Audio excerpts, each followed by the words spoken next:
সুদানের আবে এলাকায় জাতিসংঘ শান্তিরক্ষা মিশনের আওতাধীন কাদুগুলি লজিস্টিক বেসে কর্মরত বাংলাদেশি শান্তিরক্ষীরা শনিবার স্থানীয় সময় বিকেলের দিকেই হঠাৎ তাদের উপর ড্রোন হামলা চালায় আরএসএফ। যদিও সেনা সমর্থিত সুদান সরকার এই হামলার জন্য আধা সামরিক র্যাপিড সাপোর্ট ফোর্সকে দায়ী করেছে, কিন্তু অভিযোগটি অস্বীকার করে আরএসএফ। প্রায় 10 মিনিট স্থায়ী এই হামলায় প্রাণ হারান বাংলাদেশি 6 জন শান্তিরক্ষী বাহিনী। ঘটনাটির পর থেকেই পুরো এলাকায় ছড়িয়ে পড়ে আতঙ্ক।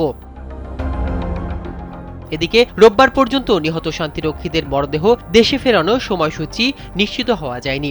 দ্রুতই মরদেহ ফিরিয়ে আনার দাবি জানিয়েছে নিহতের স্বজনরা। পারফেক্ট ব্লেন্ডের ফ্রেশ মশলা, ভালোবাসার স্বাদ অটুট থাক। বাংলাদেশ সেনাবাহিনীর সাবেক ও বর্তমান কর্মকর্তারা জানান, জাতিসংঘের ঘাঁটিতে এ ধরনের হামলার নজির বিরল এবং সাম্প্রতিক সময়ে মিশনগুলো আরও ঝুঁকিপূর্ণ হয়ে উঠেছে। আবে শহরের এক চিকিৎসকের বরাতে এএফপি জানায়, শান্তিরক্ষীরা ভবনের ভেতরে অবস্থানকালে একটি ড্রোন থেকে বোমা নিক্ষেপ করা হয়।